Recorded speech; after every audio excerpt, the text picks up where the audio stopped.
इकबाल कहते हैं एक दिल का कलमा पढ़, दूसरा नजर का कलमा पढ़, इन पे पाबंदी लगा। दिलो निगाह अगर मुसलमान नहीं तो फिर तो कुछ भी नहीं, कुछ भी नहीं। हजरत अनस बिन मालिक कहते हैं मैं हुजूर के पास बैठा था, हजरत अब्दुल्ला इब्न अमर भी बैठे थे, कोई बात हो रही थी, एक हुजरे में बैठे थे, दरवाजे पे दस्तक हुई। मुस्नद इमाम अहमद में हदीस है, नबी पाक अलैहिस्सलाम ने फरमाया अंस दरवाजा खोलो, दरवाजे पे वो बंदा है जिसको अल्लाह बगैर हिसाब किताब जन्नत अता फरमाएगा। वो बंदा है दरवाजे पे। हजरत अनस बिन मालिक कहते मैंने दरवाजा खोला तो बंदा देखा, गरीब सा एक अंसारी सहाबी, और बंदा बड़ा सादा, वुजू ताजा करके आया है तो पानी के कतरे दाढ़ी से बह रहे हैं, और चमड़े के जूते उसने लपेट के ना तो बगल में छुपाए हुए, आके अत्ताहियात की हालत में बैठा, हुजूर से दो चार बातें की, चला गया। हम उसका रंग देखते रहे और मुस्तफा का करम देखते रहे। इसको हुजूर ने जन्नती कहा है। कहते हैं अगले दिन उसी टाइम उसी वक्त हम हुजूर के पास बैठे थे, फिर दरवाजे पे दस्तक हुई।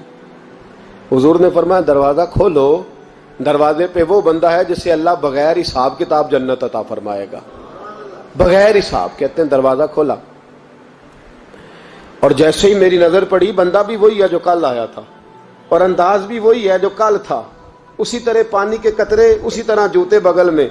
अस्सलामु अलैकुम, कल हुजूर फलां बात की तफसील पूछनी मुझसे रह गई थी, गलती होगी, दोबारा आया हो।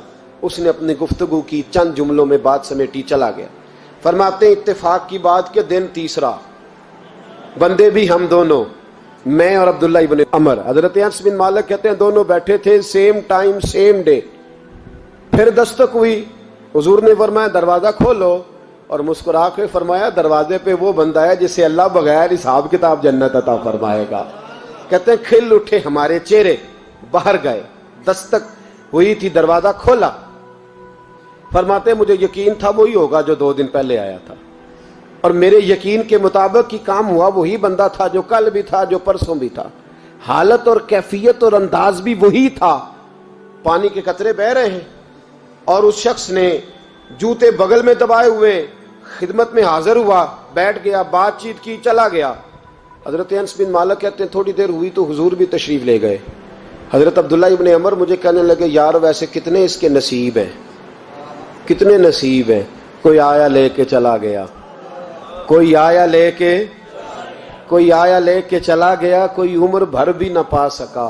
मेरे मौला तुझसे गिला नहीं, ये तो अपना अपना नसीब है, ये तो अपना अपना। और न किसी के हाल पे तंज कर, न किसी के गम का मजाक उड़ा, वो जिसे चाहे जैसे नवाज दे, ये मिजाज लुत्फ रसूल है सल्लल्लाहु ताला अलैहि वसल्लम। कहते हैं हम लोग गुफ्तगू करने लगे, अब्दुल्ला इब्न अमर मुझसे कहने लगे यार वैसे पता करना चाहिए ये कौन सा अमल करता है, पता करना। जैसे हम नहीं पता करते कि ये बंदा बड़ा चमक गया, पता करो कौन सा कारोबार करता है, जरा इसकी जासूसी तो करो। और बंदे भी बड़े समझदार हैं, वो साइड बिजनेस नहीं बताते, वो कहते हैं वो जो मेरा लहदा है वो नहीं बताना, कहीं ये ना शुरू कर ले। हालांकि इंसान के पास जो खूबी, जो अल्लाह ने उसे दौलत देनी होती है, वो अपना अपना नसीब होता है, वो घर में बैठे भी अल्लाह अता कर देता। वो कहते हैं कि पता करो क्या अमल करता है। तो हज़रत अब्दुल्ला इब्न अमर कहते हैं मैं उसके पीछे हो गया, उससे सलाम ली। तो मैंने कहा मुझे 2-3 दिन के लिए मेहमान बना लोगे, मान ना मान मैं तेरा मेहमान, 2-3 दिन के लिए मेहमान बना लोगे। तो कहते हैं मुझसे कहने लगा को घर में झगड़ा हो गया, क्योंकि पड़ोस में तो तुम्हारा, करीब ही तो तुम्हारा घर है, मेरे मेहमान बनने हो, कुछ झगड़ा है।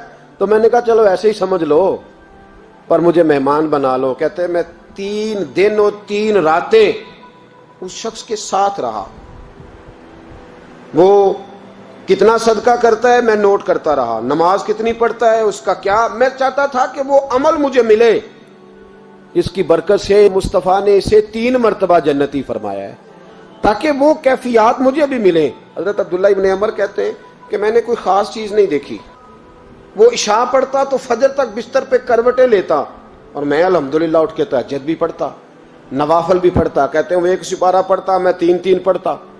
फरमाते उसने 3 दिनों में खजूर भी सदका नहीं दी, कि खजूर भी, और मैंने बड़े बड़े गरीबों की मदद की। मैं कहने लगा कि अमल तो मेरा ज्यादा है इससे, फिर खूबी क्या है। खास तवज्जो करना, इस्लाम और दीन का जो फिक्री असास, जो फिक्री असास हमें सहाबा ने दी, حضرت عبداللہ ابن عمر کہتے ہیں میں نے تیسرے دن اسے کہا بھائی اللہ تیرا بھلا کرے، تو نے بڑی خدمت کی، میں نے جانا ہے میرا کوئی جھگڑا نہیں ہوا تھا، میں تو بس تیرا عمل دیکھنے آیا تھا کہ تو عمل کیا کرتا ہے۔ تو وہ صحابی کہتے ہیں مجھے کہنے لگے یار تو میرا عمل دیکھنے آیا تھا، مجھے بتا تو صحیح کیا نے اور کیوں دیکھنے آیا میرا عمل، تجھے کیا ضرورت پڑی میری جاسوسی کی؟ تو کہتے ہیں مجھ سے جب اس نے سوال کیا تو میں نے اس کو کہا بھائی تو 3 دن آیا ہے نا، ہم بیٹھے ہوئے تھے، کہا ہاں میں آتا رہا ہوں، کہا 3 دن نبی پاک نے فرمایا اللہ تجھے بغیر حساب کتاب جنت عطا فرمائے گا۔ تو میں چاہتا تھا کہ میں ذرا جاسوسی کروں، ذرا دیکھوں، کھوج لگاؤں کون سا ایسا عمل ہے، آپ بھی ذرا دھیان دیجئے گا کون سا ایسا عمل ہے، حالانکہ تو عشاء پڑھتا ہے اور اٹھ کے فجر پڑھتا ہے، میں تہجد بھی پڑھتا ہوں، تیرا سپارہ 1 ہے میرے 3 ہے، کون سا ایسا عمل ہے جس کے سبب تجھے جنت ملے گی؟ کہتے ہیں وہ صحابی کہنے لگے یار کوئی ایسا عمل نہیں، کوئی شے نہیں، میں اس قابل ہی نہیں، من نانم کے من دانم، جو میں ہوں مجھے پتا ہے۔ کہا پھر کوئی بات تو ہوگی، تیری مہربانی بتا دے، میں نے 3 دن 3 راتیں محنت کی ہیں، بتا دے۔ کہتے ہیں وہ کہنے لگے اگر تجھے بتاؤں نا تو پھر سن، میں جب رات کو سوتا ہوں تو اپنے دل پہ نظر ڈالتا ہوں اور سویرے جب اٹھتا ہوں تو پھر اپنے دل پہ نظر ڈالتا ہوں، موبائل پہ نہیں، کنجی پہ نہیں کہ چابیاں کدھر ہیں، بٹوے پہ نہیں، میں رات کو سوتے ہوئے بھی اپنے دل پہ نظر ڈالتا ہوں، سویرے اٹھتے ہوئے بھی میں سب سے پہلے اپنے دل پہ نظر ڈالتا ہوں۔ فرماتے ہیں الحمدللہ میرے دل میں کسی کا حسد نہیں ہے، کسی کے بارے میں کوئی کینہ نہیں ہے، کوئی کسی کے بارے میں میل نہیں، میں اللہ کے ہر بندے کے بارے میں سوچ، نظریہ، فکر اچھی رکھتا ہوں۔ اور فرمایا میں تیرے بارے میں بھی عبداللہ یہی سوچتا ہوں کہ تو مجھ سے زیادہ نیک ہے۔ الحمدللہ اس وقت بھی میرا ذہن یہ ہے کہ انس بن مالک مجھ سے زیادہ پرہیزگار ہے، اس وقت بھی میری سوچ یہ ہے کہ محبوب کے سب صحابہ میں سب سے کمزور میں ہی ہوں۔ نبی عبداللہ ابن عمر کہتے ہیں میں نے اس کا ہاتھ چوما، میں نے کہا سمجھ آ گئی ہے، تیرا نظریہ، تیری سوچ پکی اور سچی مسلمان ہے، تو دل اور روح کا مسلمان ہے، تو نظر اور روح کا مسلمان ہے، یہ سبب ہے کہ اللہ کے رسول نے زمین پر چلتے ہوئے بھی تجھے 3 دفعہ جنت کی بشارت عطا فرما دی۔